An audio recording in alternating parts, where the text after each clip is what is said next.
Hi, everyone. Welcome to today's webinar, Empowering Physicians with Clinical Communication. We are going to give everyone just a minute to get situated. If you have a second to fill out the poll, it's going to come up on the right-hand side of your WebEx. We have a quick question for the group to get us started. The question hopefully resonates with everyone. Have you ever heard a physician struggle with the fact that they are being contacted while off duty? Give everyone just a few minutes to get on and we'll get going. Okay, great. So welcome everyone. As the poll kind of kicks off and we're able to see those responses, it looks like the vast majority have definitely heard a physician struggle with being contacted while off duty, and definitely something we're going to address today. So we'll go ahead and get started. Again, welcome everyone. Thank you so much for taking the time out of your busy schedules to join today in on an important topic for today's webinar, Empowering Physicians with Clinical Communication. I want to take a minute to introduce our guest today. I have the honor and pleasure of introducing Dr. William Lunn, pulmonologist and CEO of Chippenham Johnson Willis Hospitals, which includes a level 1 trauma center, comprehensive stroke center, and one of the busiest cardiac campuses in the state of Virginia. Dr. Lunn brings a wealth of knowledge to our topic today with over 15 years as a CEO in both academic and for-profit systems. Additionally, today I have my colleague Matt Whiffen, who has spent his entire career really building user-focused software and streamlining those complex healthcare workflows we're all so familiar with. And lastly, I will be hosting today. My name is Kate Clement. My specialty is transforming clinical communication across health systems, both large and small, to better streamline and really optimize both your clinical and operational workflows. So as I walk through what we're going to cover today, I want to first focus on physician burnout. Dr. Lunn, you are known as a national expert on this topic, and I'm so excited to get both your viewpoint as a physician and then additionally as a CEO. We'll then jump into really streamlining workflows, and you'll find that these are applicable across multiple subspecialties at your campuses. We're going to dive into GI, neuro, and transplant today. And then from those workflows, we will transition to where a clinical communication platform is going to really optimize each specific need, whether that is finding and engaging the right provider on call, connecting to the bedside nurse while you're hundreds of miles away, or protecting the privacy not only of your physicians, but really the entire care team. So let's jump into the fun stuff. So Dr. Lunn, let's start with a topic and one of your many subject matter expertise, physician burnout, especially this past year. Not only physicians, but really the entire medical community has been through unprecedented times. Burnout, I feel like, has a whole new meaning.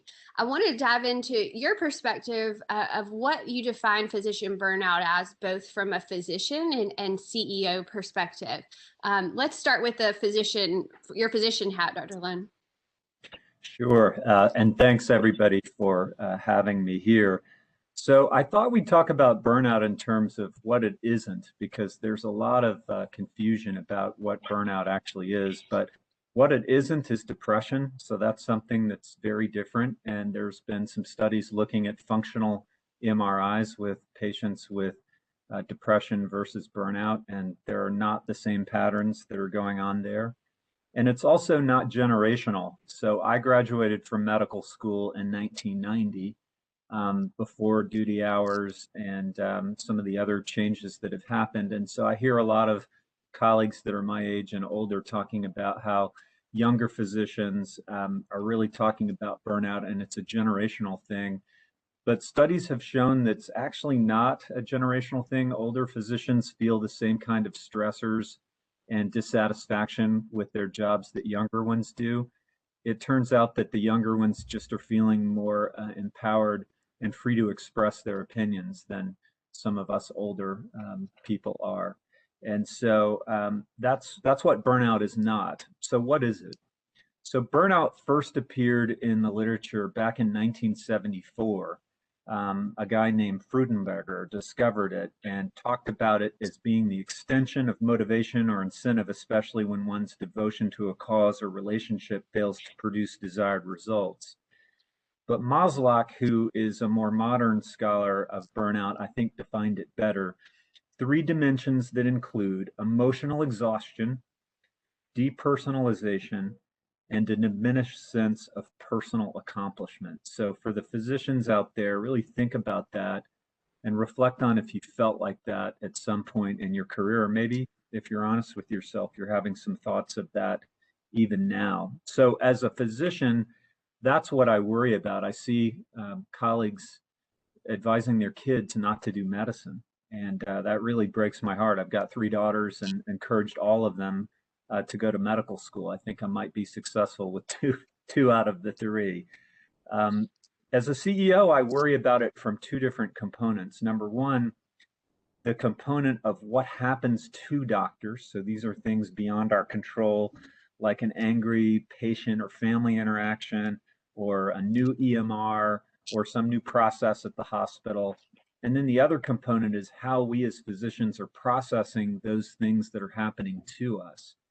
And there are a lot of studies that look at 50% of a person's sense of well-being in their life is actually inherited, meaning not genetically, but that's something that we're taught as we grow up. It's sort of the classic, do you look at a glass half empty or half full? It's that whole sense of, psychology and positive psychology about things. So as a CEO, I'm looking at fixing it. How do we repair physician burnout? And one of those things that I work on at my hospital is fixing the things that happen to physicians. So trying to improve the workplace, both in processes and in the people that I'm surrounding my medical staff with. So at any rate, Kate, I hope that answers your question and gets people in the audience to think a little bit about burnout and its cause and effect. Yeah, absolutely. Thank you, Dr. Lund. I think a key theme there and what you shared is the opportunity to maybe give back time to both your physicians and your clinical staff, whether that's giving them more personal or professional time. The gift of time has significant impacts, of course, on our daily life and really optimizing those workflows, as you mentioned. So on that note, giving the gift of time kicks off our first workflow. Now, this is one that everyone on the call will be very familiar with, as it happens multiple times in an hour in our daily clinical lives. Finding and engaging the right care team members. So in our workflow, we're going to tackle the evasive question at every hospital across the nation, who is on call? Dr. Jacobs here, he is the intensivist for the day and has a patient who he has suggested has a GI bleed. The issue is, of course, that he just started his shift and has no idea who is the GI on call for today.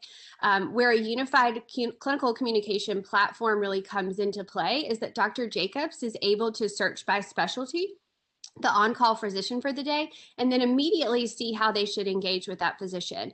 So through the Mobile Heartbeat platform, you're able to see if he's maybe with a patient's family, if he is in the ER for a different GI consult, or even if he's on the phone. Having that context around the physician for the day allows Dr. Jacobs to make the right decision. Should he give him a call? Should he send him a text, or even page to let him know the status of the ICU patient? I know, Dr. Lund, with your background as a pulmonologist, you can speak to not only the complexity, but more importantly, really the true teamwork that comes from caring for an ICU level patient. How critical is it to be able to reach the right care team member, from your perspective?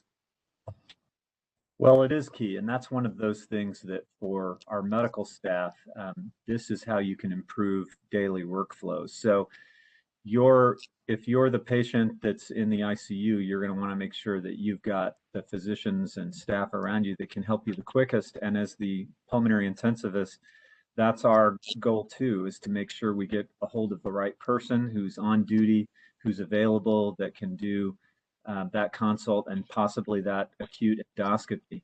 And so having a tool like this that allows you to see at an instant who's on duty, where they are, and their preferred mode of communication is really essential and would increase my sense of well-being at the hospital. Yeah, absolutely. Thank you, Dr. Lund. And Matt, let's actually walk through how he can find and engage the right subspecialist for Dr. Jacobs. Yeah, absolutely, Kate. And thank you, Dr. Lund. I'd be happy to. So We know that when we're looking for someone, oftentimes we're working with incomplete information. And in the workflow that Kate just covered, Dr. Jacobs knows that he's going to need to find a GI physician, but he's not sure who that might be today. He also needs to know whether or not that person is actually available to communicate as well. So our clinical communications application has a powerful directory that answers all of these questions for Dr. Jacobs so that he's able to more quickly and efficiently find the right colleague at the right time and then engage and communicate. We provide a number of different directories, as you can see here, so that you or Dr. Jacobs in the workflow example can find the right person that you're looking for by a variety of different means, specialty, but more importantly, who's on call. So we provide a list of all the contacts that are on call in the facility that you're in, or in the event that you work across multiple facilities, we cover that workflow as well. You can also set custom status messages that your colleagues can see, which add additional context to your availability schedule or if someone's covering for you. And those tie right along with your statuses as well. So you can let your colleagues know whether or not you're busy or available. And then they'll be able to see that within their own contact list and make a decision on whether or not it's the right time to contact you. And to touch a bit on how we look to save time, we're really always looking to cut some corners in terms of usability so that you spend less time on our application and more time taking care of your patients. So we've built out a number of features so that you don't have to continuously retype that custom status message. You can pick from your 5 most recent ones, or you can set your custom status message to persist and even remain when you're logged out. So if you're going away on vacation and another physician is covering for you for a period of time, we have that workflow totally covered. You can set it and forget it, and you're all set. Now, once you've actually found the person that you're looking for, we're aware that you're not always going to be in a situation where you're going to be able to pick up the phone. So on our end, what we want to make sure that we're always mindful of is providing you multiple different avenues of actually reaching out to the right person, but in a way and in a method of communication that works for you. So first off, sending one-to-one and group texts are really great ways to quickly reach your intended point of contact or contacts in the event that you're reaching out to a group. You can ask about dosage or let them know, hopefully, that there's cake at the unit desk or something to that effect. Also, we have a feature called broadcast, and broadcasting puts the power of one-to-many communication right at your fingertips. The idea here is that there are means for users to quickly reach a predetermined audience with messages that can be configured ahead of time. And this is especially important in emergent scenarios where we know that the response time and the time to get hands on the patient is of the utmost importance.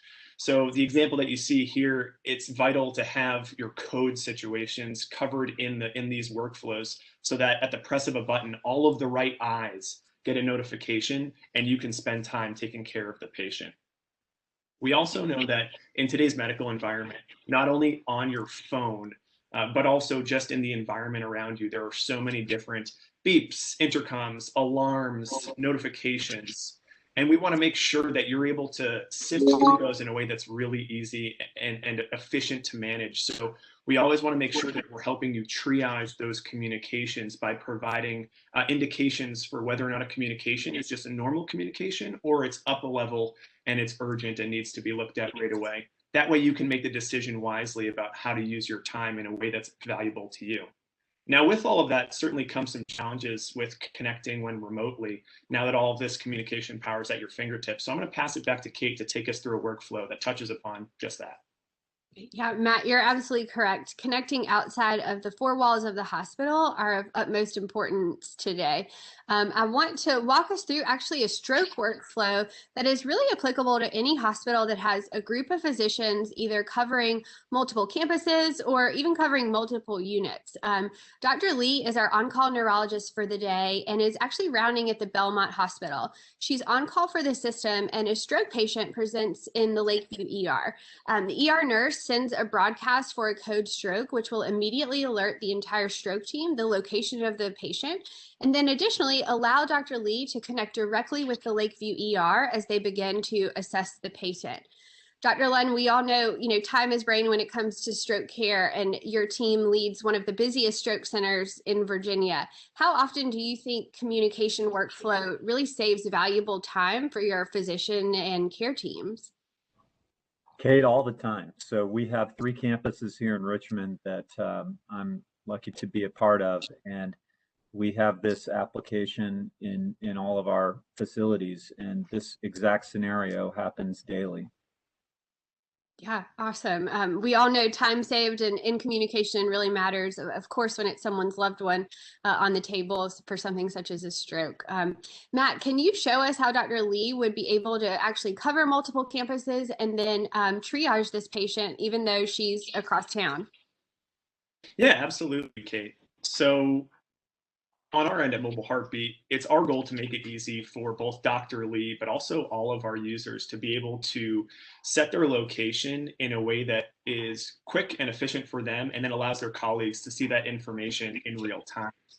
So Dr. Lee is able to tap into her assigned units and see right away that Lakeview Hospital is where she needs to make these unit assignments. She can jump in, and we've completely revamped our location assignment interface so that Dr. Lee and all our providers are able to efficiently set where they're working so that they spend less time fiddling around and finding the right unit and location. And again, more time spending on patient care. Dr. Lee's able to see which units she's assigned herself as well as the ones that are unassigned. She can search or she can scroll. So whatever method is preferred to her in terms of finding the right unit in order to assign herself, she's able to fulfill that. And then once her selection is made and she's transferred, to the correct units in Lakeview Hospital, we display that in really clear UI cards right in front of her. So she's able to confirm, yep, this is correct, and then go back to making sure that she's communicating with the right individuals. So I think we've all observed a shift in the interconnected nature of patient care over the last plus, and that's really only sped up over the past year. And we know that it's more important than ever to be able to communicate regardless of where you are. So I'm going to pass it back to Kate to run through another workflow example that highlights some of those challenges with working outside of the 4 walls of the hospital. You're so right, Matt, and thank you. So our next workflow is really essential for our on-call roles. Specifically, I'm going to dive into a cardiac example here. So Dr. Carey is across town enjoying his child's soccer game. And when he gets a text from the hospitalist on campus, the hospitalist has been rounding and notices that there's a patient who's been having intermittent AFib throughout the afternoon. This patient is also scheduled for a procedure the next day. So he sends an alert through the Mobile Heartbeat application for Dr. Carey to take a look at the waveforms. What this allows Dr. Carey to do is immediately see the patient's live and past waveforms in the palm of his hand to really make a decision around next steps for the patient. With Mobile Heartbeat, he's empowered to make a call to the hospitalist, either head in for a consult, text the bedside nurse, or of course stay at the soccer game because after taking a closer look, everything looks just fine. Dr. Lund, I know you've been called at all hours of the night to head into the hospital. How helpful is it for your physician staff to be able to make those time critical decisions, regardless of their location, and possibly avoiding a trip if deemed unnecessary? Yeah, so this is a game changer. I think a lot of doctors now feel that one of the things about our cell phones is it means we're always available. I look at the people in the poll that said, yes, I'm contacted all the time when I'm not on call. This is a great example of how our cell phone can save us time and maybe keep that doctor at that child's function. I think all of us want to go in and take care of the patients, but to have a little more information to allow us to choose the time to do that. Maybe we can order a few tests and time getting into the hospital and seeing the patient, where some of those tests can come back, and now we're able to make a better decision and a quicker, more efficient use of our time and the patient's time. But it also lets you know that if there's some information on your phone that lets you know, gosh, this is not AFib, this is intermittent bouts of a ventricular tachycardia, we need to alert the team and then get in there ourselves. So for us, this is a game changer and one of those things that technology is really bringing a benefit to both sides of that equation. Yeah, you're absolutely right, Dr. Lund. And Matt, let's see what this actually looks like having multiple roles, as Dr. Lund mentioned, really streamlined and being on one communication platform. Yeah, I'd be happy to, Kate. Thank you. So, I know first and foremost that you have a variety of clinical applications that help to keep you informed. And I've spoken with some of the physicians at our customers that have told me that they feel like that list of applications grows on a daily basis. And we certainly recognize that. And to clear up that clutter and just streamline these workflows, we're really proud of a feature we have called Launch Points. Essentially, what Launch Points do is they allow you to jump from application to application while always being able to seamlessly return to our communications application as your hub for any way to reach out to your team. So you can be looking at a waveform 1 minute, jump back to our application, look at the patient whose telemetry information you were just checking out, and then reach out to members of the care team, which is updating in real time. So you're always reaching out to the correct individuals. Our integrations with alerting tools also allow us to send lab results to physicians and their colleagues, regardless of their location. So you can always stay up to date with the latest information regarding whether you're at the bedside or if, like Kate mentioned in the workflow example, you're hanging out on the sideline. So, with this freedom of being able to dig into lab results and other patient information that's coming to your screen, even remotely, we also recognize that there can come some additional concerns about protecting your personal privacy as well. It can be a bit of a double-edged sword. So I'll hand it back to Kate to go through where some of those challenges around privacy protection exist. Yeah, thanks, Matt. Often when it comes to privacy at the hospital, we are always so focused on the patient privacy aspect of care. But equally as important is really the privacy of our physicians and the care team providers. In our last workflow, I want to focus on a scenario that is applicable really to any specialty at your campus. So Dr. Fleming has just finished a successful liver transplant and would like to call and update the family. Unfortunately, he is running to his next case and only has his cell. So within Mobile Heartbeat, Dr. Fleming has the ability to mask his phone number and provide an alternate number that will show on the screen to the patient's family, delivering, of course, the great news of a successful transplantation, but equally protecting his personal privacy and shielding his number from the patient's family. I know, Dr. Lund, we've talked about this. What are your thoughts around physician and provider privacy as a CEO and as a physician in this ever-connected, day and age? So I'm one of those that I've got my cell phone number on my business card. So my patients and people I interact with have my cell phone number, and I find that the vast majority of people are very respectful, and I don't get unnecessary calls. However, I think all of us out there, especially the physicians in the audience, you've had people that you've given your cell phone number that are then using it not for the best purposes. And I think that having the ability to mask your cell phone number when you're communicating is really a great thing. I know there's probably some people that use this application that would never use that feature, but for me, this would be something that I'd probably like to be able to use every now and again. And I know that there are other physicians that might use it all the time. So that's what I love about this application for us, is that it's flexible depending on the needs and desires of the doctor. Yeah, absolutely. And to your point, we always tailor to what each individual facility's goals and needs are, which is, really the beauty of a clinical communication application. So great points, Dr. Lund. Matt, let's actually walk through what this looks like within Mobile Heartbeat. Yeah, so in Mobile Heartbeat, we know first off, and we've talked about this a lot so far, that your time's incredibly valuable. And that you need a software solution that affords you the ability to manage it in a way that you're able to determine what's best. So one of the first ways that we want to protect your privacy is through allowing you to set a duration for which you're busy. And like I said before, that information gets shown on your contact information to all of your other colleagues throughout the hospital. So you can let them know, for the next 3 hours, I'm going to be in the OR.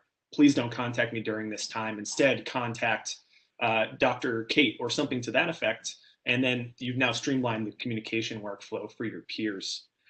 We also understand that some days are going to be longer than others. There's certainly tough days And on those days, you're probably not going to want to log back into our application, go through all of the different administrative tasks of handing off your patients to others, and then log out. So instead, just set an off-duty timer, and we'll take care of all of that for you. So you can set it and forget it, and when you're done for the day, we'll take care of it. In addition to that, just being able to showcase your number, your personal cell phone number, that is, in a way that you're comfortable with, is something that we also want to make sure is top of mind. So you can see here just one example where we're able to completely asterisk out that cell phone number so that it's not surfaced to others, but they can still press it and will connect to you. Now, we also protect your personal cell phone number in a number of different ways. And hopefully, like Dr. Lund mentioned, everyone that has your personal cell phone number is kind and respectful. But just in the event that you want to have more control over that outcome, we have a feature that Kate touched upon where you're actually able to mask your phone number, and you're able to set up to 5 different caller IDs to pick and choose from in a way that's tailored for your particular calling needs. So providers can select an alternate number to display. It can be your administrative assistant's number, the desk phone in your office, a number at an outpatient facility, really any number of your choice, so long as it's an actual number that exists. The idea here is you can make outgoing calls, but you can select those alternate IDs to be shown. In this way, if you're rounding, for example, but when you're through rounding, you'd like to receive any return calls in your office, set your number here as your office number, make the calls you need to make, and then when you get back there, anyone returning those calls will get sent to your office phone. So it's a way to allow you to intelligently route where you'd like to receive calls.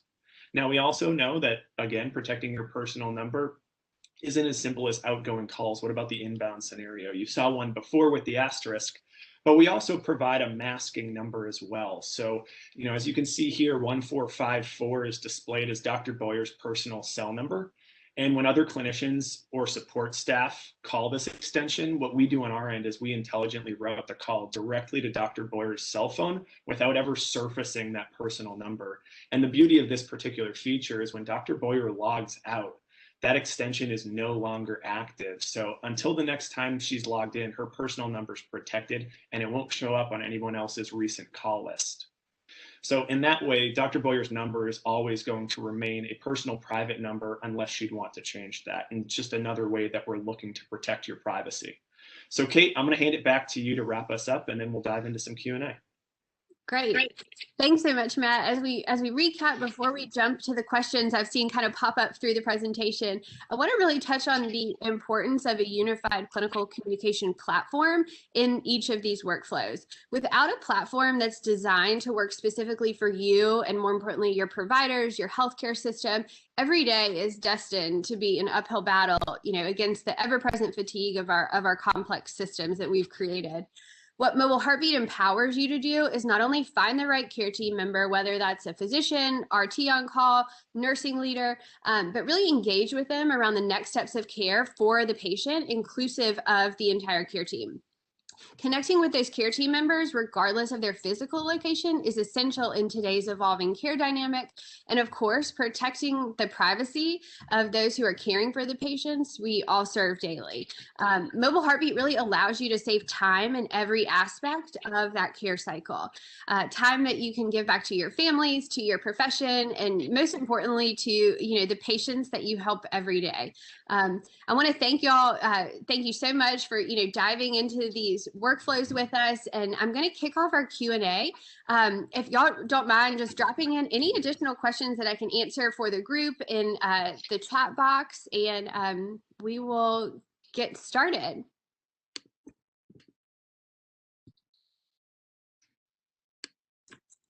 All right. Perfect. So there's a couple of questions coming through. You can see. Matt, do you want to kick it off? Yeah, it looks like we have a question from Brian Monk about texting. The question is, an assumption that we're not talking about SMS texting here, but secure messaging facilitated by the application. And your assumption's absolutely correct there. This is all secure messaging within our closed system. We're not sending SMSs outside of that network using the Mobile Heartbeat application. Perfect. And I see another question. So this one says, do you have the ability to send and receive pages? So yes, absolutely. We can send text, call, or of course a page if your facility is still utilizing pagers. And then that same question, that same person also asked the question of what other workflows can you assist with? So the workflows that communications can impact, of course, are indefinite. Some great ones that come to mind from some of our customers are, improving their time on diversion, maybe offering a better NICU workflow. Really, the opportunities are endless. But those really tertiary workflows have a significant impact when everyone on the care team is involved in communicating and coordinating care around those patients. Yeah, see another question about launch points as well, around whether or not launch points would be integrated with various EMRs. So you could jump back and forth from the EMR to mobile heartbeat. And the answer there is yes. So you'd be able to check on any number of different patient fields within the EMR application on your mobile device, and then jump back into mobile heartbeat from there and communicate with that sort of context. As far as the way that the patient data is handled there, we have a couple of different solutions that we could certainly touch upon in a longer session. But in short, the vast majority of any sort of patient information is going to be handled by the EMR. We surface, chief complaint, MRN, and a few other pieces, but most of that's handled by the EMR, so you can quickly jump back and forth. Yeah, and to that point, I had a message come up. Do you work with all of the EMRs? Yes. No big deal if you have Meditech, Epic, Cerner. We are EMR agnostic, so we work with a variety of EMRs and other platforms. So a question just popped up. So how do you engage with physicians that might have your application? So I think if I'm understanding that correctly, everyone throughout the facility is given mobile heartbeat. So we really don't limit it to just clinicians. It is from the CEO, Dr. Lund's standpoint, all the way to our EVS team members. So the beauty of having everyone on one platform allows those dialogues either between different subspecialties or different call teams or even different roles and facilities to be facilitated really seamlessly. So the mobile heartbeat application is for everyone within the healthcare facility, clinical or not. Yeah, even beyond that, in terms of physician engagement, also a number of our customers have direct lines to the product team as well. So a lot of the features and functionality that we've touched upon today, weren't just developed in a vacuum by the product team, but through really close collaboration, more as partner to partner than customer to vendor in terms of the relationship. I'm not a physician by trade, and neither is our product team. So we really rely on a lot of the clinical feedback that we get during those whiteboarding sessions in order to, constantly look to innovate and build iterative improvements throughout our application. So if that's how the question was meant, there's also that angle too. Yeah. Awesome. And I see some, we're scrolling through these, y'all, but so some nursing questions as well. So what nurse call systems do we integrate with? Of course, the large ones, the Rollins, the Hillroms of the world, but we integrate to many different nurse call systems and have seen some large improvements at each of the facilities around our integrations with nurse call. We have an auto escalation policy that is going to mimic the system at your facility. So it's really easy for your nurses to pick up on as well. So definitely lots of nursing and clinical bedside benefits to the mobile heartbeat application as well. Do we have, so on-call schedules, a hot topic, right? Because we kicked it off, who has on-call issues. I think we only had one person who didn't have on-call issues, and I would love to know where you work. But for the rest of the group, we definitely integrate to your on-call system. So whether you have, if that's maybe done in-house or if it's done maybe a little more antiquated on an Excel spreadsheet or even a more manual process, we work with your system to make sure sure that those schedules are populated within the mobile heartbeat application. And then Matt showed in one of the slides, but we have this great feature where if something was to come up where you needed to switch and you as the physician, Dr. Lund, needed to pass the baton, to a different pulmonologist, all he had to do is a simple toggle to assign to a different on-call physician. So we make it really easy for your providers and care team members, knowing that everyone's constantly on the go, and that information is oftentimes changing as the day progresses. So. Yeah, and that information is always kept up to date via a number of different APIs. So, we have a solution out west with a couple different facilities where they use a particular scheduling vendor. We have a toolkit essentially that we can build to a number of different vendors and take that information and populate it in Mobile Heartbeat. So we're able to consume that on-call information, the details of the shift, the location of that particular provider or other clinician, and then surface that information to an audience in a communications context so you can find that information and then contact the individual. Yeah, absolutely. And so the next question, this is definitely a hot topic with, unfortunately, the weather that's happening today across the United States. Can we assist really in a disaster situation and mass notification? And that is one of our specialties within the Mobile Heartbeat application. A few years ago during the Las Vegas mass shooting, Mobile Heartbeat was deployed at Sunrise Medical Center throughout the evening. Even though the cell towers were down, no one could get a call out. Mobile Heartbeat was able to continue to triage, make calls, and really assess patient needs throughout the entire night. So we really specialize not only in mass notification, but disaster preparedness. We have had multiple campuses that have been in hurricane zone and have lost power. Oftentimes, the need to really get out that communication in maybe a scenario as a shooter on campus. We have some best practices because we are the largest deployed clinical communications application in the United States.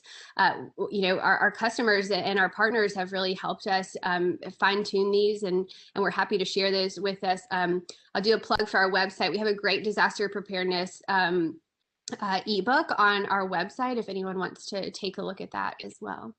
Yeah, and that global messaging feature, we also know that you're not always where you want to be when a disaster event is going to strike. So you can leverage broadcasts to send organization-wide messages, or you can actually use our admin tool as well to send global messages organization-wide as well. So whether you're at your desktop, you have your phone in front of you, wherever you might be, that functionality is available to you.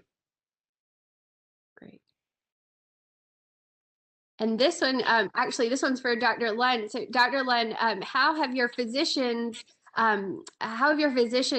worked well with your nurses being able to reach them, and how does that coordinate the patient care? So it's been fantastic.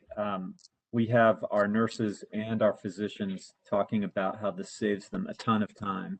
And not only that, they can communicate with one another in a HIPAA-controlled environment. So if they're doing it, I know a lot of doctors before we got this at our hospital that were communicating just on their personal cell phones.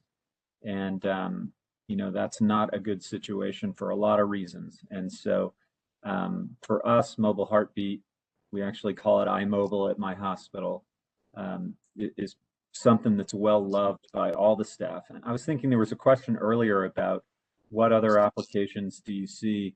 This saves docs time. Pharmacy can send you a message about a patient, say, hey, did you really mean that dose of gentamicin for this patient? Did you realize their creatinine had changed? And so there's all sorts of constant back and forth fine-tuning of the care for the patients through not only nursing, but respiratory therapy, pharmacy. And like Kate mentioned, all of us have it at the hospital. So it's not just the clinical folks, all of us have this application and find it very useful. Yeah, absolutely. That having everyone on one platform instead of those silos of communication, I always say it's kind of like a family plan. Have everyone on the same family plan definitely makes those workflows, both clinical and operational, do well. So I want to wrap up. If anyone has any other questions, please feel free to put them in the box if we aren't able to get to them today, and be cognizant of everyone's time. As we wrap up, I want to thank everyone so much again for your time today as we walked through the value that a communication platform really tailored for you and your health system can bring to both your clinical and operational workflows. You'll find our workbook in your inbox where we show best practices around diversion, NICU care, and even patient transport. Being the largest clinical communication solution deployed in the US today, we're happy to share our best practices with you and your teams. Please feel free to reach out. My email is going to be on the screen here in a second for any additional follow-up questions I could answer for the group. I'll make sure you're connected with the right people on our care teams. And thank you so much to Dr. Lunn and Matt for engaging in just such a great discussion today. And thank you all for your time on the call. I look forward to connecting with you, and everyone have a great rest of your day. Thank you again.